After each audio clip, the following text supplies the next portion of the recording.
Binugbog namin ang hold up yung Jones Bridge. 3 kaming magkakasama. Target namin yung mga nasa jeep. Pag nakalingat po yung may-ari, hanapin namin kung saan nandun yung pera. Tapos kukunin po namin kung hanggat kaya po namin kunin lahat. We've been bringing the drugs from Thailand to Manila. It's a heroin stuff. Hintayin mo ako pag malaki na ako. Papatayin kita. Ang nagkalain-laing nawong sa krimen, mahibaw-an na, dinhilang sa Kausapan, The 700 Club Bisaya.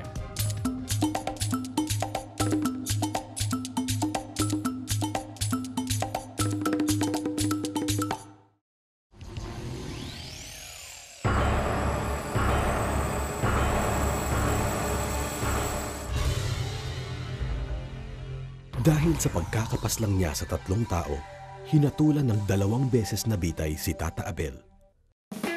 Sa isang sayawan nagsimula ang madilim na nakaraan sa buhay ni Tata Abel.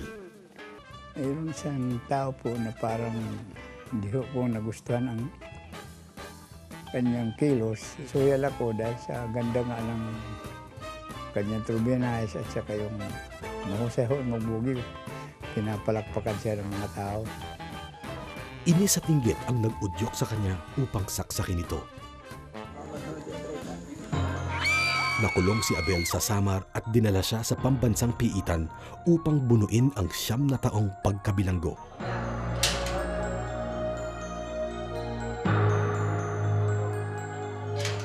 Ang naging asunto ko po, homicide, direct assault, public disturban, frustrated homicide. Sa gulang na 18, maaga niyang naranasan ang hirap at gulo sa loob ng bilangguan. Abel! Bakit po? Busan mo nga ito. Bliss! Busan mo. Pang-aapi at diskriminasyon ng mga kapwa inmates ang nagbunsod kay Abel upang magtatag ng gang na siyang naging founder nito. Oh, para sa my birthday. Happy birthday!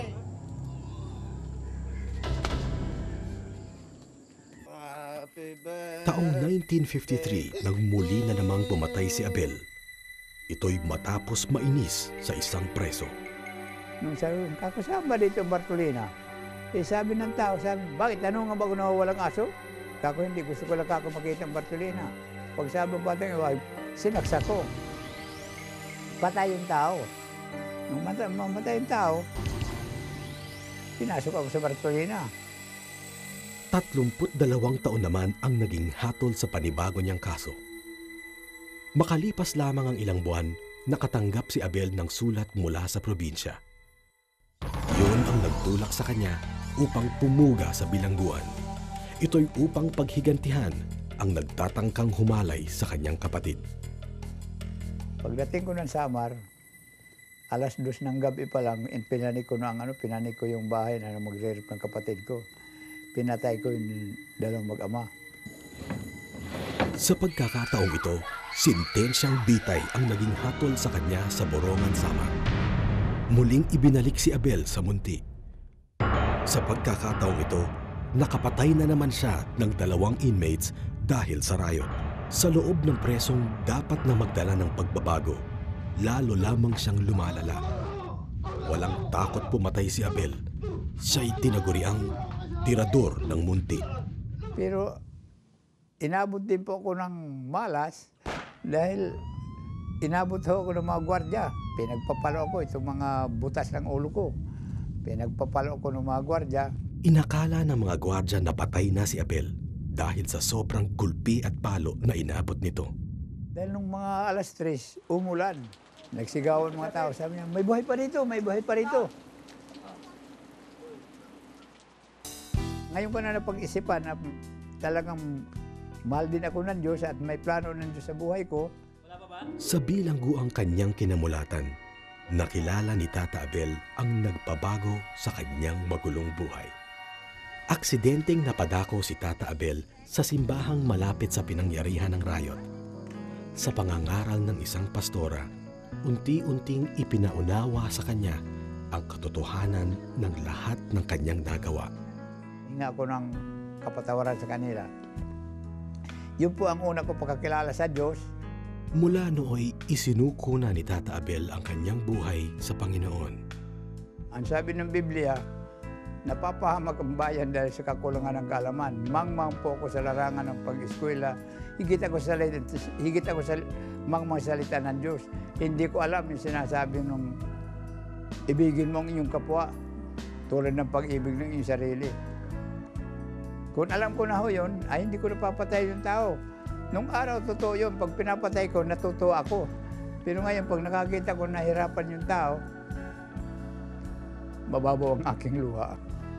Kasabay ng kanyang pagbabagong buhay ay ang pagbaba ng hatol ng 2 beses na bitay sa silya elektrika. Ika-27 ng Mayo 1983, itinakda ang pagbitay kay Avelino Tata Abel Roncal.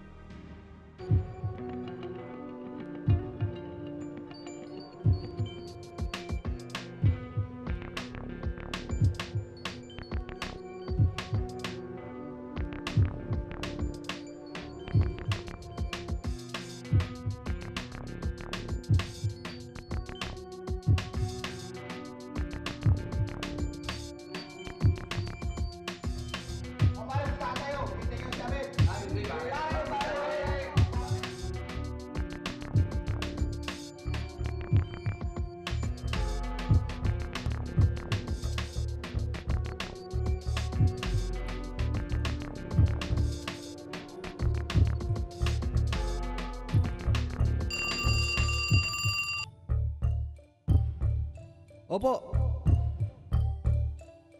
Opo. Roncal, commuted ka na. Tuluyang nakamit ni Tata Abel ang tunay na kalayaan noong 1991. Tinutunghayan niya mula sa taas ang may manghatol na kamatayan. Dinidinig ang mga panalangin ng mga taong may nananaghuyan. Kaya doon sa pagkakataon na yan, alam ko, didilig ako ng Diyos. You know what, partner? Our God is a loving God, and one thing that iyang gihatag sa ato is the freedom to choose between what's right and what's wrong. Pero the sad thing, partner, is that wala tayo kagawasan nga mapili sa consequence sa atong mga sala. So for example, kung ang tao ni engage in premarital sex, chances are Maburos, no? they could get pregnant. Right? Yes, out of wedlock, no? Right. And if they commit felony, Mapriso sad. mapriso sad sila. In fact, God is very much against sin because He's a holy God. But on the other side of things, partner, can you see Lord ba? He's so amazing because He is a merciful and He's also a loving God.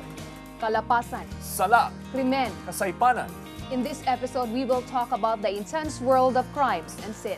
Pero mas intense pa gina na partner kung giunsa pagsalbar sa mga kinabuhi na naputo sa sala. Kinabuhi nga gilibutan sa intriga. Kinabuhi nga puno sa Kausaban. Kulang-kulang 5 taon nang nakakulong si Vicente dahil sa kasong rape. Hindi kayo lasing ako nung anak ni Mike na sa una. Atong lion ang buhay preso ni Vicente ug uban pang taga-Iwahig Penal Colony sa Palawan. Hay, ang buhay. Paikot-ikot lamang.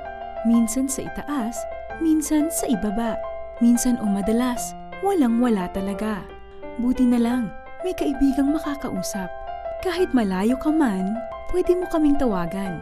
1-800-1888-8700. We're here for you, 24/7.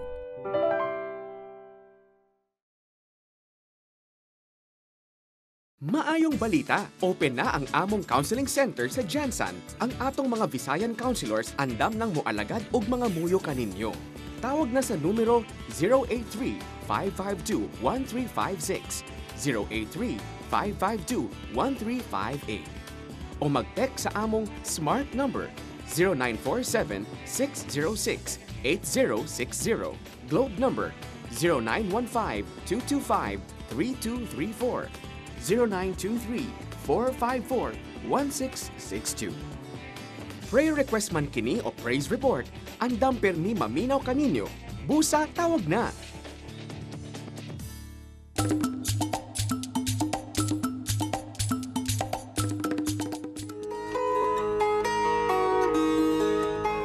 Kasi lasing ako noon. Anak ni Miguel na sa una. Dito sa Iwahig Penal Colony sa Palawan, kulang-kulang 5 taon nang nakakulong si Vicente dahil sa kasong rape. Sa tagal na ng panahon ay ramdam na ramdam pa rin niya ang pagsisisi. Wala, siyempre, malungkot na rin ako. No? Mali nga yung nagawa ko. Naging kapaki-pakinabang ang mga panahon ni Vicente sa loob ng piitan. Sa katunayan, siya ang nagdisenyo at gumawa ng mga furniture na ito. Isa lamang ang furniture making sa mga skills na tinuturo sa Iwahig. Meron ding farming, fishing, at iba't ibang pangkabuhayan. Sa edad na 64, di maiwasan ni Vicente na makaramdam ng sakit. Sumasakit ang sikmura ako, ang dibdib ko, saka yung likod ko. Pagkatapos sumasakit dito ang gandin, para akong nahihilo. Masakit para kay OIC Cesar ang sitwasyon ng Iwahig. Unang-una, wala kaming doktor dito. Meron kaming available na doktor dito, dentista lang. Tsaka ang pangalawa, yung supply ng gamot. Tsaka karamihan sakit sa balat, mga kati-kati. Tapos pulmonary tuberculosis, yan, ganyan. Tsaka mga skin diseases na tulad ng pigsa. Tsaka mga ubo, gano'n, sipon. Ang panaghoy ng mga bilanggo ay natugunan nang magsagawa ng medical mission ang Operation Blessing. Umapaw ang tuwa sa mukha ng mga bilanggo. Bukod sa libreng serbisyo medikal, namigay din ng libreng gamot at counseling ang grupo. Ang malaking bagay ito sa inmates namin yung counseling at saka yung pagbibigay ng Biblia kasi nauunawaan nila yung mga turo sa Biblia at siyempre natatanggal sa kanila yung pagkalito. Sa nasabing medical mission, mas lalong umigting ang panalangin ni OIC Cesar. Unang-unang panalangin ko sa kanila yung makalaya sila ng magandang pangangatawan nila. Nakabalik sila sa pamilya nila. Yun. Yung pangarap ko. Di lamang kalayaan sa sakit ang hangad ng Operation Blessing sa nasabing medical mission, maging ang kalayaan sa kasalanan. Kahit nasa loob ng piitan, nadama ng mga bilanggong ito ang pagpapatawad at pag-ibig ng Diyos.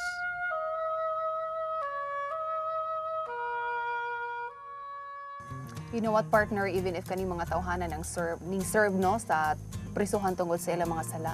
But the truth is that God loves them. God still loves them.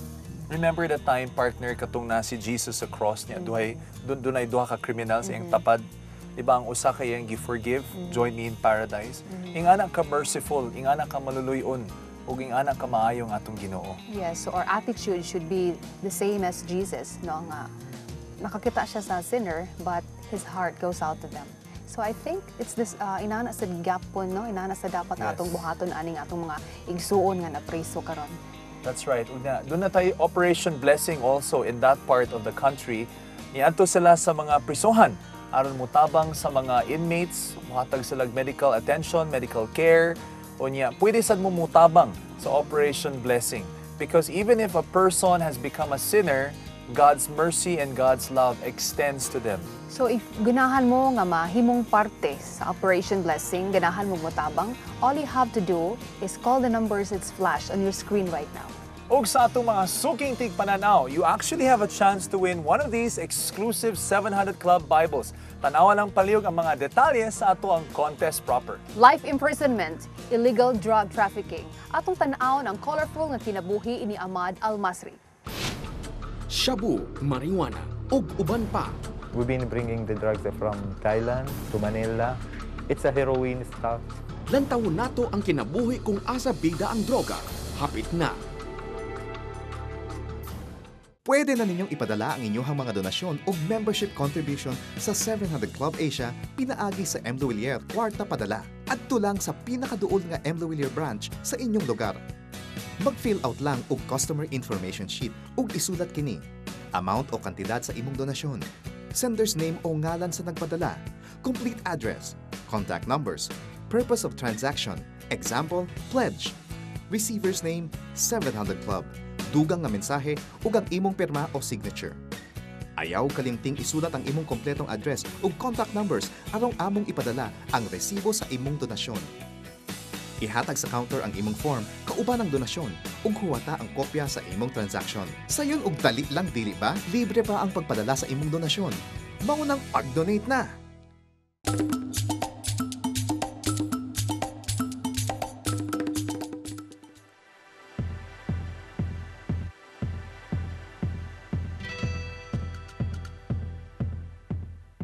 We've been bringing the drugs from Thailand to Manila. It's a heroin stuff. It's actually not been used for the local markets.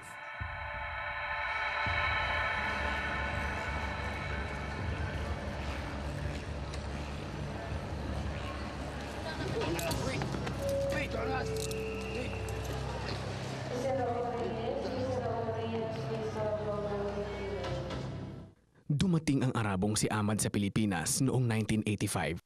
Siya ay naparito upang kumuha ng kursong business sa Maynila. Ngunit naantala ang kanyang pag-aaral nang malulong siya sa droga. I have some classmates. They are black Americans who involved in drug trafficking. They introduced me and they asked me that in case if I am interested of working with them. Di naglaon, naging isang drug pusher si Ahmad kung saan siya kumita ng limpak-limpak.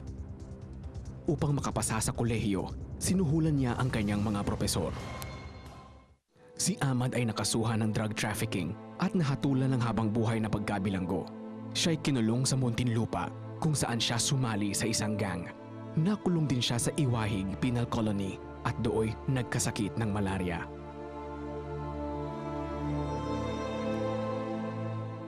Dahil dito, siya'y nadistinong muli sa Maynila. Noong taong 1990, binaba ng Court of Appeals ang sentensya niya.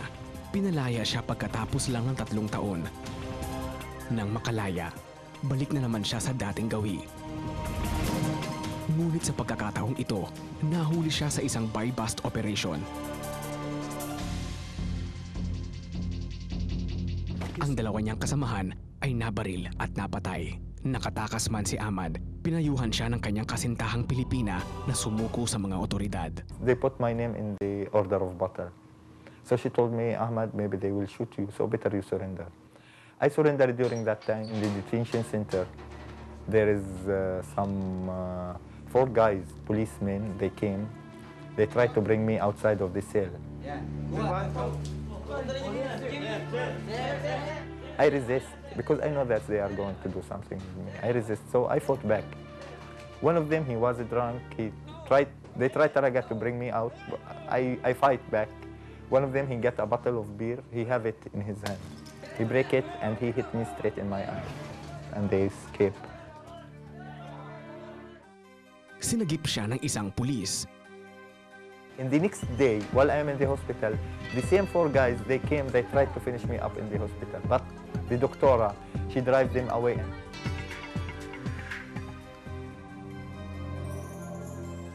Dahil sa takot na mapatay, nagpumilit na tumakas si Ahmad. Ngunit hindi pa rin siya natuto. Ilang araw pa'y balik na naman siya sa pagtitinda ng drugs. Maraming beses na labas-masok si Ahmad sa kulungan. I was released only 1 week from Manila City Jail. I was totally broke, looking for my source to establish again the new work. It was raining too hard during that time. I have no place to go. Then it happened that one guy, he met me in the streets of Mabini. He came to me, when he talked to me in a way that he was talking from his heart. I'm a Muslim during that time. He was speaking about born again like that. A little bit, I was careful. Then he handed me a book named Treasures Out of Darkness. As they are saying, only drug addict, he can reach the drug addict. That's the only person who can really heal you because he feel what you feel. Ito'y istorya ng isang drug addict at kung paano ito nakalaya sa masamang bisyo. Ginamit ng Diyos ang librong ito upang mangusap sa kanya na iwan na ang ganitong klaseng buhay. Dito niya natanto na si Jesus lang ang may kapangyarihang bigyan siya ng bagong panimula. During that moment, really, the God started to move with me little by little. Being a Muslim, it was no big deal to me. For me, I was searching for a God who will give me another chance. Allah, He didn't give me this chance. Allah, He gave me one chance and He said, that's it, stop. I'm not going to accept you anymore. You have no chance with me. You are a dirty person. But Jesus Christ, He gave me this chance. Natulungan siya ng malaki ng Victory Outreach Men's Home upang higit na makilala si Kristo. At ito ang naging daan ng kanyang paglaya sa droga. Sa ngayon, si Ahmad ay may isang ice cream business. Di man ganun kalaki ang kita, dito natupad ang kanyang pangarap na magkaroon ng isang marangal na kabuhayan.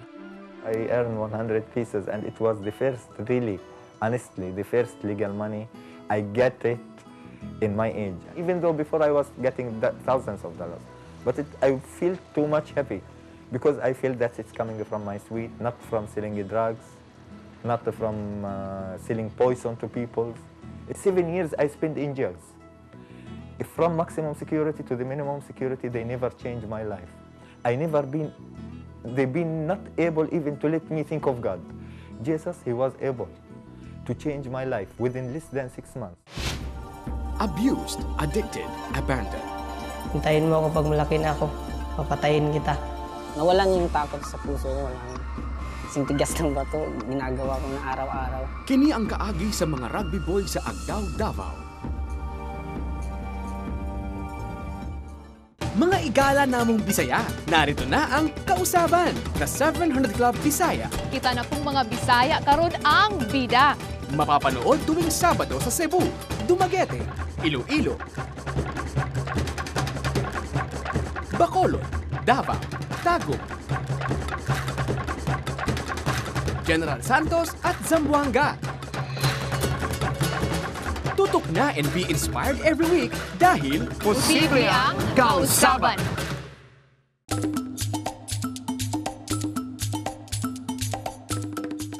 Apat na taong gulang noon si Agong, ngunit hanggang sa kasalukuyan ay minumulto pa rin siya ng kalupitan ng sariling ama sa kanilang magkakapatid. Hindi kami tao sa paningin niya. Pinasok kami sa isang sako, tapos tinapon kami sa dagat. Sinasabi ko sa sarili ko na, hintayin mo ako pag malaki na ako. Papatayin kita. Maliit pa lang kami. Pinabayaan kami ng papa namin at mama. Di naglaon ay iniwan din sila ng kanilang mabagsik na ama. Mula noon ay napariwara si Agong at ang kuya niyang si Bitoy. Natuto silang magnakaw para makaraos sa araw-araw.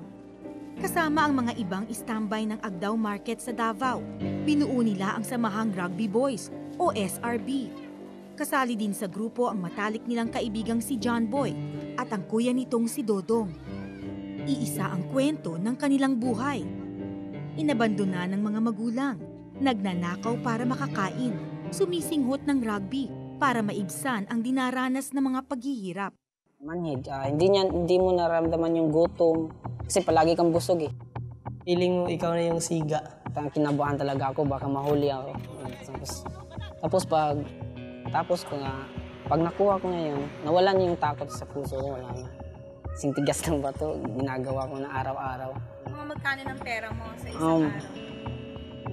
Abot ng 5,000 yata. Anong ginagawa niyo? Bumili ng makain namin, disco, ganyan, sugal. Para sa akin, tama yun. Ngunit mahigpit na pinagbabawal ni Dodong sa kapatid niyang si John Boy ang magnakaw at mag-rugby. Sabi ko sa kanya, huwag ka na lang magnakaw, ako na lang. Sabi ko, ako na lang kasi ayaw kong makulong ka. Tapos nag-rugby siya, tapos sinabi ko sa kanya, huwag kang mag-rugby. Binugbog ko siya kasi ayaw kong malulong siya ng bisyo. Sa pagdaan ng mga taon, nagpatuloy ang masalimuot at mapanganib na buhay ng magbabarkada.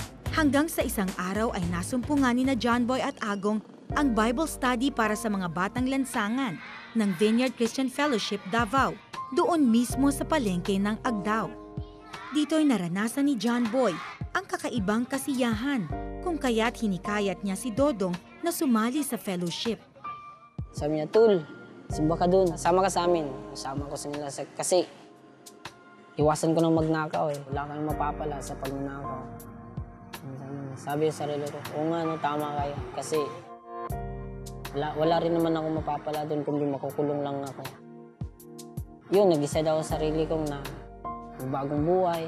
Si Jesus Christ ay mahalaga para sa akin kasi siya yung nagbigay liwanag sa buhay ko. Bukod kay Dodong, ay nagsisali din ang iba pang mga rugby boys at nabigyan sila ng tahanan sa boys' home ng Vineyard Christian Fellowship, Davao. Sa pag-aaral nila ng salita ng Diyos ay nakilala nila si Kristo at doon nagsimulang magbagong buhay ang mga rugby boys. Ngunit hindi naging madali para kina John Boy, Agong at Bitoy. May mga panahong bumabalik sila sa buhay lansangan. If you run away from this home, this is the place of grace. If you will be out from the grace of God, you are in a very delicate, you're in a tragic place. At nangyari nga ang trahedyang hindi inaasahan. Nitong Hulyo, sa panahong nanulumbalik na si John Boy sa Panginoon, nasaksak siya habang papauwi pagkagaling sa isang youth fellowship. Labis na ikinalungkot ng lahat ang pagkamatay ni John Boy. Ngunit nagsilbi itong aral at hamon sa mga rugby boys na seryosohin na ang pagbabagong buhay. Isa na rito ang matalik niyang kaibigang si Bitoy, na ngayon ay nakakulong dahil napagbintangang sangkot sa kasong robbery with homicide. May pag-asa pa ako kaya tutulungan pa ako ng Panginoon. At tulungan ko rin ang sarili ko na ipakita ko sa mga kasama ko na magbagong buhay ako. Kasalukuyang nagbabagong buhay rin ang kapatid niyang si Agong na ngayon ay nasa rehabilitation center. Tapusin ko muna ang pag-aaral ko tapos doon muna ako sa Vineyard para makatapos ako. Gusto ko na buuhin yung pamilya namin. Pag maisip ko yung mga pamilya ko na wala na sila, iniisip ko na nandyan si Jesus. Pagkatapos ng interview, ipinanalangin namin si Agong at pinayuhan namin siyang patawarin na ang kanyang mga magulang. Sa gitna ng aming pananalangin ay bigla na lamang nanigas si Agong na parang may pumupulupot sa kanyang katawan. Noon namin naunawaan kung gaano kalalim ang sugat na dinulot ng pagmamaltrato at pag-abandona sa kanila ng kanyang mga magulang. Nahimasmasan lamang si Agong nang sambitin ng kanyang mga labi na pinapatawad na niya ang kanyang mga magulang. Sa tulong ng Diyos, umaasa at naniniwala ang samahang rugby boys na magtutuloy-tuloy na ang pagsunod nila sa Panginoon. At para kay Dodong, nangungulila man siya kay John Boy, mananatili naman itong inspirasyon para sa kanya at sa bunso nilang kapatid na ngayoy pursigido ng mag-aral. Balang araw baka doon na kami makikita sa langit. Sabi ni Matun, masaya dito, di ba? Partner, from rugby boys, nahimo silag sons of God. God is really in the business of changing the lives of people. Unya, lahi na ang ilang high. And one more thing is that if you look at the lives of these children, dili mo sila mabasol nga nganong naingon-ana sila, because I know that at some point in their lives, no, wala sila nagiyahan pag-ayo sa ilang pamilya, because even before, because importante man kayo na nabitaw na sa Bible nga, train up a child in a way he should go, and when he's old, he will not depart from it. So kaning mga bata nga nawala sa insaktong dalan, partner, it can always be traced back to their families. Parenting is really crucial. It is very important.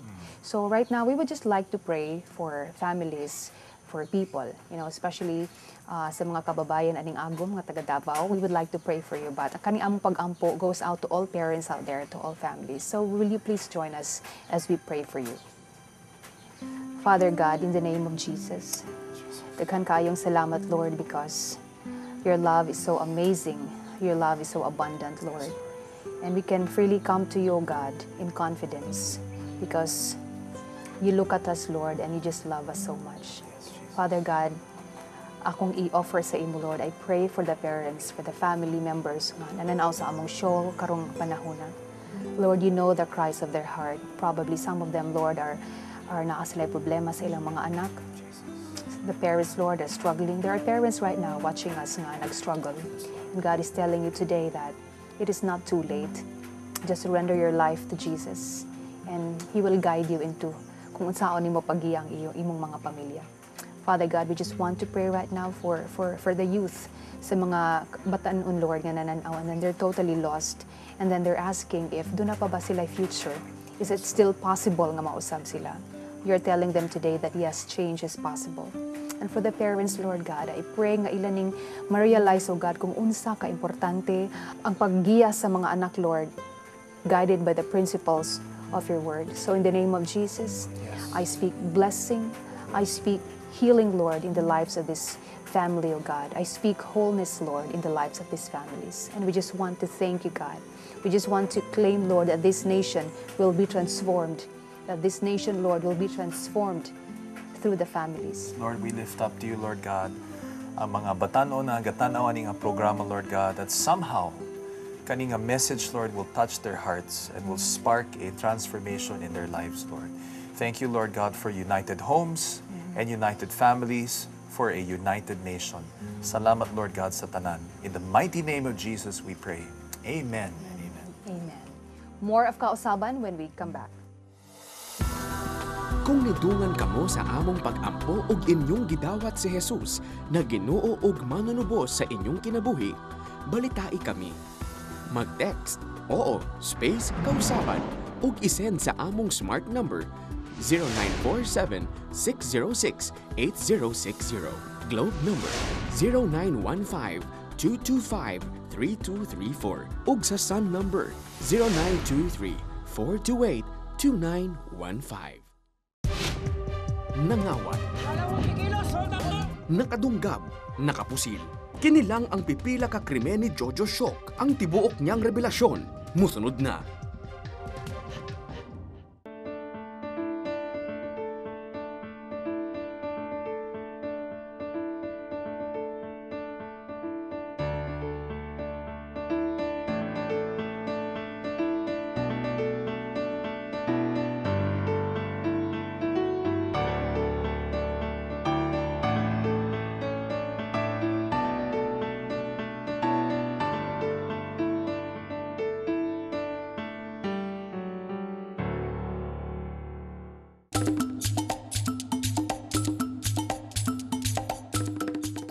Bugaw, hitman, hold-upper, ug miyembro sa Sige-Sige Commando ug ang Gapos Gang.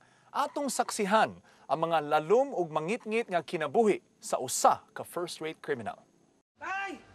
Hindi ko kaya, pero ang Diyos na tinanggap ko sa buhay ko, nakapagbigay ng kaligtasan, ito ang nagbigay kakayanan sa akin upang magawa ko ang tunay na pagbabago. Kamay na bakal ang nagsilbing disiplina ng ama ni Jojo sa kanya nung bata siya. Yung tatay ko noon, siya andong mahigpit. Hindi pwede kang manood ng TV sa kapitbahay. Pag uwi mo, naunahan ka niya ng dating, kantinado ka. Hindi ka pwede makipaglaro sa ibang bata. Na kung saan minsan, namimiss ko makipaglaro sa mga bata. Naisip ko sa aking sarili na hindi ko yata magulang to. Kasi hindi ko nga maintindihan kung bakit ganon ang kanyang disiplina sa akin. Bunga nun, namuo ang matinding galit at paghihiganti sa puso ni Jojo. Kaya't nang magkaroon ng pagkakataon, tumakas si Jojo sa pagmamalupit ng ama. Lumayas ito at pumunta sa Maynila. In the age of 13 years old, naging palaboy-laboy na ako sa Luneta. Dahil na rin sa impluensya ng mga kagaya niya ring Stokwa, natutunan ni Jojo ang iba't ibang kalokohan para lang kumita ng pera, gaya ng panggagancho. Yung mga natutulong, kinukuha na namin ng relo, yung mga lasing, mga sapatos, tapos pitaka, ganun. Bumabatak din si Jojo ng iba't ibang uri ng droga para lang makalimot sa mga kalungkutang dinaranas. Mula sa pagiging small-time snatcher, naging big-time hold-upper ang tropa ni Jojo. Binugbog namin ang hold-up yung Jones Bridge. 3 kami magkakasama. Target namin yung mga nasa jeep. Wala lang kong kikilos! Hold up mo! Alas! Dali, dali! Pare si Bata! Pare, dali! Pero hindi namin kasama ang driver sa pang-hold up namin. Subalit gaano man kapalos ni Jojo ay natambangan din siya ng mga pulis sa aktong pang-hold up. Doon ako nakulong ng 5 counts robbery hold up. Nasintensyahan ako ng 2 years to 4 years. Dahil 15 anyos pa lang si Jojo noong mga panahong iyon, siya'y dinala sa Youth Rehabilitation Center sa Camp Sampaguita sa Muntinlupa. Marami nangangaral ng salita ng Diyos doon, pero hindi ako naniniwala. Kasi dumating sa punto na tumigas na yung puso ko. Paglaya ko, nakakita naman ako ng mga kagrupo na ang lakad nila gapos. So, sumama ako sa kanila. Inside job yun. Meron din kami mga kasapakat na katulong, o kaya mayordoma, o kaya alam na rin namin kung saan kukunin yung mga pera. Dahil na rin sa kadaldala ng isa sa kanyang kasamahan, natiklo ito at pilit pinakakanta. At nung itinuro si Jojo ng katropa, agad namang natiktikan nito ang nais sumalvage sa kanya. Nung hinabol na ako, tumakbo ko doon sa may taas ng bubong. Nirat-rat ako nila. Pag talong kong ganun, dead end, wala na akong matakbuhan sa may Tirona. Nakatutok silang lahat sa akin na ganyan. Pero nagtataka ako nung bakit hindi pa nila pinuputok yung baril. Hawak-hawak ko yung 38. Ano sabi sa akin, dumapa ka! Pagdapa akong ganyan, binitbit na ako. Ano ko na lang yung sarili ko na inihagis na ako sa mobile. Yun ang himala ng Diyos na doon ko nakita. That time, mother ko pala, nandoon na yung pananalangin para sa akin. Pati ang father ko, nandoon na yung pananalangin nila para sa akin na kung saan para sa akin pagbabago. Sa ikalawang pagkakataon, nasintensyahan si Jojo ng 8 taong pagkabilanggo dahil sa kasong illegal possession of firearms. Sa sarili ko, parang wala na akong kalayaan. Para bang patapon na talaga ako. At nung pumasok ulit ako, pinangarap ko na lang maging bosyo sa loob. Ang ginawa ko sa loob, nanaksak ako sa gate 4. Nung manaksak ako, nabiyahe ako ng Iwahig. Nabartolina ako. Doon ko minsan nakita na pag uwi namin, nakita ko yung Bible. Doon na yung nakatuwaan kong buksan ng banal na kasulatan.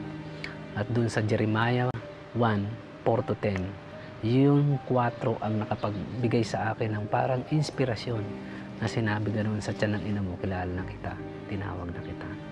Umiyak ako noon. Nagtalokbong ako kasi baka makita ako ng mga kosa ko, iyakin na ako. So, sabi ko, Lord, kung may plano ka sa buhay ko, palayain mo ko itong 1991. So, December 22, 1991, tinawagan ako ng conditional pardon and parole. Lumaya ako.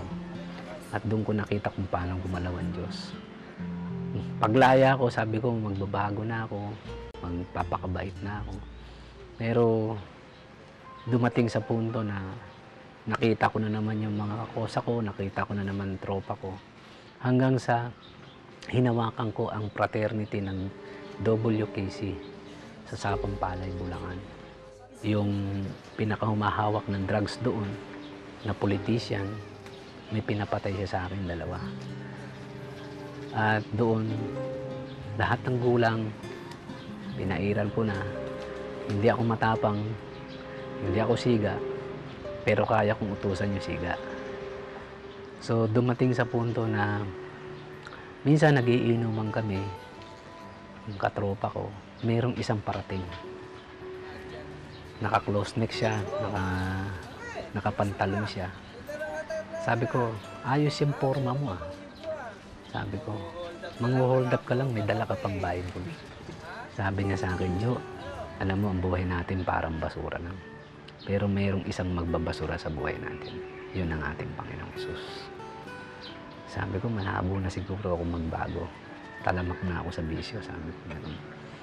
Kung baga sa lubog na ako. Pero in that time, 4 months niya akong binalik-balikan. At dahil na rin sa kakulitan ng kanyang kaibigan, napapayag siya nitong sumama sa isang pagtitipon. 5 gramong shabu nasa bulsa ko. At saka 36,000. Pumasok ako ng Philippine Assembly of God. Nung pagdating namin doon, nanloloko ako doon sa kasama ko. Pare, nakataas yung mga kamay ng mga tao, hindi pa nagbabago yung anyo. Pare, bigyan mo ng bato, magbabago anyo niyan. Maya-maya, nag-preach na yung pastor. Philippians 4:13. We can do all things through Christ that is strengthened. And that time, hinahanap ko na kung ano ba ang talagang tunay na kahulugan ng buhay. That time, parang pagod na ako. Parang hindi ko na kaya ang sarili ko. At nung mag-preach na yung pastor, magagawa natin ang lahat ng bagay kay Kristo Jesus na magpapalakas sa atin. Sabi ko, nakipag-deal na ako sa Diyos. Panginoon, kung tunay ka talaga, paranas mo sa akin. Nung oras na yun, doon ko na-experience ang isang malamig na lumukob sa akin, mainit dito sa kaloob-looban at umiyak na ako ng umiyak. Tinaas ko ang aking kamay at sabi ko, Panginoon, hindi ko kayang magbago. Pero alam ko, kaya mo akong baguhin. That time, I experienced the presence of God. Ang pangyayaring iyon ang nagbukas ng larawan ng pag-asa sa buhay ni Jojo Siok. Paglabas ko ng church, tinapong ko yung 5 gramong shabu at ginamit ko yung pera. Yun, nakapag-aral ako ng Bible School. Habang patuloy ang pagsasaliksik ni Jojo sa Panginoon, nakadadama ito ng pambabagabag sa sarili. Dahil alam niyang hindi pa ganap ang pagbabago sa kanyang buhay, sapagkat hindi pa niya lubusang pinapatawad ang kanyang ama. Siguro si tatay hindi pa maniwala sa akin. So in 6 months, pinuntahan niya ako sa Bible School. Talagang drama. Nagyakapan kami. At sabi ko, tay, patawarin mo ako. At nagkaroon ng tunay na pagbabago yung aking buhay. Sa ngayon, masayang naninilbihan sa bayan ng Zambales bilang evangelist pastor si Jojo Siok kasama ang kanyang katuwang sa buhay. Meron na akong pamilya, napakasaya, na ni sa panaginip ng araw ay hindi ko inaasahan sa aking buhay. Ngunit ang Panginoon ang siyang gumawa sa aking buhay. At nakita ko ang tunay na pag-asa ng buhay. Sabi ko, Christian life is not a change life, it is an exchange life. Binigay ni Kristo yung buhay niya sa akin, kaya ang ginagamit kong buhay ngayon, buhay ni Kristo. Sapagkat binigay ko rin yung buhay ko kay Kristo, ngayon ginagamit ni Kristo yung buhay ko. Binago ni Jesus upang makapagbigay puri sa Diyos. I like what Jojo said, no, nga kato yung line nga you are a trash, but there is one trash collector who will pick you up and put you back together again, and that is God. That's Jesus You know, Christ. sometimes partner kung naatay dako kay nga sala nga gibuhat, mga heinous crimes, mga krimen nga ngilingig kaayo, we cannot help but feel a certain guilt. That's Usahay mo bati ita bitaw og natay feeling of condemnation. Usahay mo bati ita nga kana bitang siguro di nata angay pasayloon, or we feel like murag basura na atong ikanabuhi ba. So I think that's the reason why a lot of people nga maski kabaw na sila nga sayo pang ilang ginabuhat, they keep Padayon on doing the same thing over and over again. So mahimo siya nga vicious cycle. But then God is telling them today nga it doesn't have to be that way. That cycle can be stopped. Pwede na to na mabutangan og period ang kana nga klase nga ginabuhi. That's So right. similar to what God did to Jojo. But then of course si Jojo partner dili lang to iya-iya no nga siya gid ang naningkamot nga mabago. It took the hand of God to The really supernatural change. work of Yes, God. because that is also one thing that we need to understand.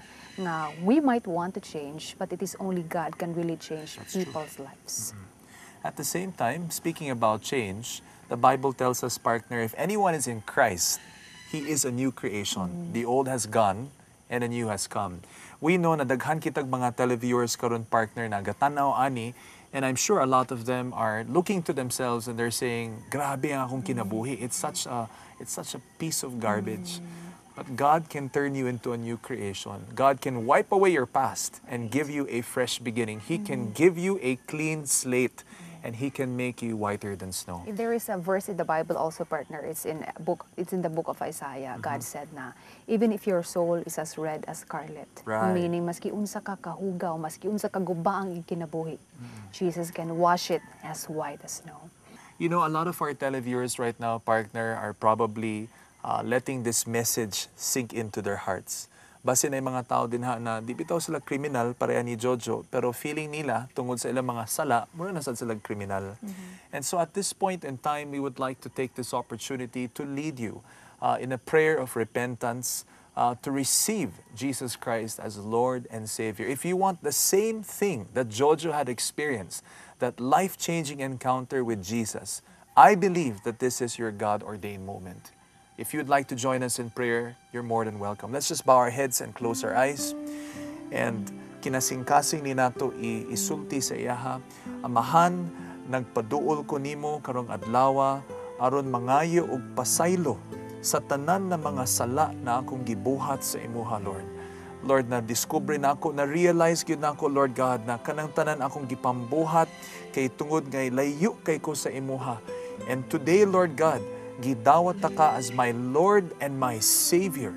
I am asking you, Father, to make me into a new creation, that you would take away the old and that you would bring in newness in my life. On this day, Father God, from this day forward, I decide, Lord God, na maminaw ko sa imong pulong, musunod ko sa imuha, Lord God, and that my life, Lord Jesus, will be fully surrendered to you. I believe, Lord, that you are my Lord and you are my Savior. In Jesus' name we pray. Amen and amen. If you made a decision to say no to crimes and ungodliness and yes to life and to Jesus Christ, we would like you to text us your response, your positive response about that life-changing decision in your life. Palihog lang tag-text og oo, space, kausaban, and please send it to the numbers that are flashed on your screens right now. Kung doon na pa mo'y ipangutana or doon na mo'y ganahan ipa-request ng mga pag-ampo, all you have to do is text us. Just type kausaban space, your name, space, and then your message ug ipadala sa mga numbers nga naka-flash karon sa inyong mga screen. Please give us a call. Natay mga available counselors on standby 24/7. Bisan mo uwan pa na, bisan mo bagyo pa na, we're here available for you. Ug daghan pa kaayo'y nindot ug ngilngig nga istorya dinhi sa kausaban. So stay where you are, we'll be right back. Kung nidungan kamo sa among pag-ampo ug inyong gidawat si Jesus na Ginoo ug manunubos sa inyong kinabuhi, balitai kami. Mag-text oo space kausaban ug isend sa among smart number 0947-606-8060, Globe number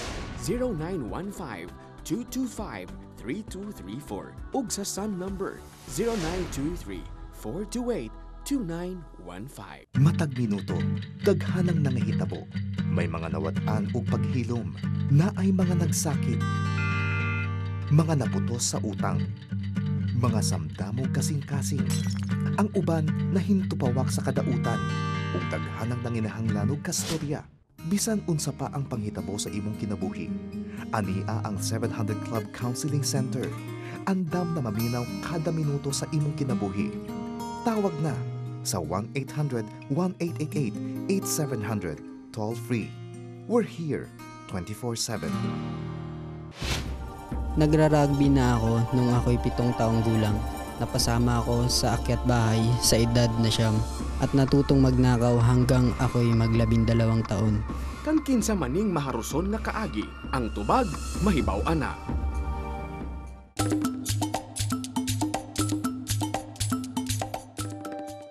Nagra-rugby na ako nung ako'y 7 taong gulang. Napasama ako sa akyat bahay sa edad na 9 at natutong magnakaw hanggang ako'y mag-12 taon. Ako si Michael Advingola. Nagtubo sa kabos na pamilya si Michael. Ug imbis nga pangandoy o paglaom, tentasyon ug hugaw na basura ang iyang pirming giatubang. Doon po kami mismo nakatira sa tambakan ng basura. And yun nga po, kala ko mapapaganda yung buhay namin. Lalo pa pala ako napaligaw. Kasi dito, uso rin yung fraternity. And ganun din po ibang mga bata rin nakasabayan niya po. Hindi po sila marunong magbasa, hindi po marunong magbilang. Pero pag nagmura po, biyas ng biyasa. Lahi ang mga trip sa barkada ni Michael. Usa na niini ang paghanggab sa tambutso sa mga sakyanan ug pagbato sa mga di pasayruhang bus. Samtang walay kaluoy nila kawatan ang mga sari-sari store o ilahang mga silingan. Pag nakalingat po yung may-ari, hanapin namin kung saan nandun yung pera. Tapos kukunin po namin kung hanggat kaya po namin kunin lahat, gagawin po namin. Usahay dili insakto ang kita ni Michael sa tigpangaykay. Mao kini ang iyahang hinungdan para makabuhat og dautan sama sa pagpangawat. Apan usahay ang iyang pagpangawat dili lang tungod sa kapobrehon sa kinabuhi, kundi tungod sa kasina sa kauban. Naiinggit po kami kasi wala kaming mga ilaw sa bahay, mga Christmas light. Kaya sabi namin, bakit hindi tayo kumuha ng mga ganun? Sa isang bahay, sa loob ng bako nila, meron 2 sako ng Christmas light. Siguro ikakabit pa lang po nila. And yun po yung napagdiskitahan namin na kunin. Nagpadayon ang sayop nga pagkasiga ni Michael hangtod sa eskwelahan. Sa pagtungtong niya sa grade 4, ilado na siya isip usa ka alaskador sa ilahang lugar. Sa sitwasyon ni Michael sa iyahang gang, wala niya gikitaan ang mahayag na kaugmaon. Apan adunay usa ka grupo na nagpabag-o sa iyahang perspektibo. May outreach po sila sa lugar namin. Then namimigay po siya ng tinapay. And ako naman po, syempre, hindi ko po palalagpasin yun. Kasi, kumbaga, yung pong wala po kami, walang makain. Sukad ni Adto, nag-uban-uban na si Michael sa grupo nila Efren Peña, Florida, na gitawag og Dynamic Teen Company. Usa ka grupo na nagpahigayon og mobile classroom para sa mga kabatan-unan na taga-slum areas. Nadiskubrihan sad sa grupo ang abilidad ni Michael sa pagsayaw. Giimbitar siya aron mosayaw sa atubangan sa mga kabatan-unan ug didto nibilib ang grupo ni Efren sa talento gipakita ni Michael. Ang pagsalig na nakuha ni Michael sa grupo, lahi lang kung ikumpara sa daan niyang mga barkada. Nakitaan po namin si Mike ng potential in terms of pagiging artistic at pagiging inline sa crafts. In terms of making his costume, kasi meron po kami mga costume making. Natap siya as volunteer, natap siya as teacher ng mga kapwa niya Dampsite kids. Ikukumpara ko po yung buhay ko po dati. Leader nga po ako, pero mali naman po yung ginagawa ko. Sasaktan ko pa po yung ibang tao para lang mapasunod ko. Pero ngayon po, kapag parang may gagawin po kami, nag-work po kami as a team. Niabot ang panahon na nahuna-huna ni Michael ang importansya sa kinabuhi niya. Kaniadtong 2005, kauban sila Efren, Randy ug ang uban pang kabatan-unan sa Dynamic Teen Company, nikuyog si Michael sa Blessed Church aron itarong ang direksyon sa iyahang kinabuhi. Nung tinanggap ko po si Jesus Christ ng buong puso, naging maayos po lahat. Pag mga nagyaya mga tropa ko, nasumama ulit ako, hindi na po ganun na naging active. Nagulat po ako na yung mga parents ko, kung dati hindi po nila pinaniniwalaan, ngayon nakukuha ko na po yung attention nila. Nakikita ko po sa kanya po na tuwing gagawa po siya ng mali, andun na po yung takot niya sa Lord, andun na po yung respeto niya na hindi po yata tama to. Puwera sa pagsayaw, nakatabang sad ang talento ni Michael sa crafts. Ang kamatuoran, si Michael ang nakahuna-huna nga mogamit og kariton aron madala ug makaabot ang classroom sa Dynamic Teen sa malagyong lugar, ilabi na sa mga slum areas. Ngayon, nakikita namin si Mike na handang humarap sa buhay, merong pangarap, at merong magandang pundasyon, at may magandang relasyon sa kanyang komunidad, at may magandang relasyon kay Kristo. Inaamin niya sa sarili niya na una siyang nabago, kaya alam kong kayang-kaya niyang hikayatin din yung ibang mga kabataan na kagaya niya, na baguhin din yung sarili nila at sa pamamagitan nun, mabago yung buong komunidad namin. Kariton sa pagpangaykay kaniadto, kariton na sa pag-eskwela karon. Kung kaniadto, salot siya sa ilahang lugar, karon pasiugda si Michael sa paglaom sa mga kabatan-unan sa ilahang komunidad. Ito ang mga pagbabago sa buhay ko. Sana'y ikaw ang maging tugon sa pagbabagong ninanais mo sa mundong ito. You know, inaani gyud ka important partner no nga mopili gyud ta sa mga tao nga atong kuyugan. It should be people who champion integrity, It should be people who are God chasers because kung naa ka na nga grupo, you cannot help but become like them as well. And on the bad side of it, kung mupuyog ka atos mga tao nga, way klaro ang kinabuhi, makakon, kawatan, mainanasan ka. So it's actually found in the book of Corinthians nga kaning bad company corrupts good character. There's also a saying, partner, that tell me who your closest friends are and I'll tell you who you are. Yes. Diba? Isn't that true? Yeah, nasa na yung prinsipyo of something called the principle of rub-off na the people that you hang out with eventually become who you are also. So mas importante na magpailam kita sa atong mga kauban who are godly, who are Christians, and we, put ourselves in a ministry or in a church that loves people so that ang ilang kinaiya makatakod sa ato. Pero sa partner kita maning kamot nga ma-change, no? But I'm sure people have noticed nga the moment they try to change, murag opposite ilang buhaton. Yes. Actually, this can be summed up. Kani nga paningkamot nga maayo and then mahulog lang sa kadaotan, it's actually found in the book of Romans. Right. In fact, we have a very interesting verse out of the Message Bible in Romans chapter 7, verses 21 to 25. And it says, "The moment I decide to do good, sin is there to trip me up. I truly delight in God's commands, but it's pretty obvious that not all of me joins in that delight. Parts of me covertly rebel, and just when I least expect it, they take charge. I've tried everything and nothing helps. I'm at the end of my rope. Is there no one who can do anything for me?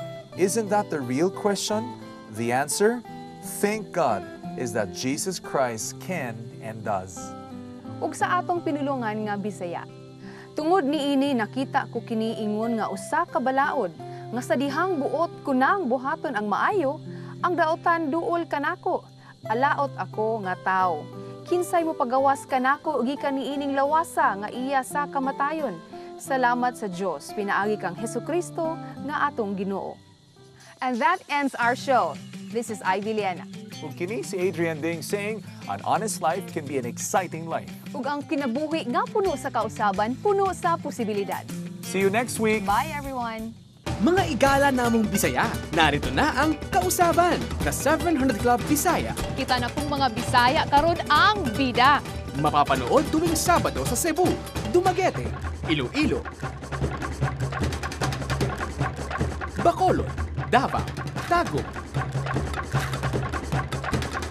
General Santos at Zamboanga. Tutok na and be inspired every week dahil posible ang Kausaban!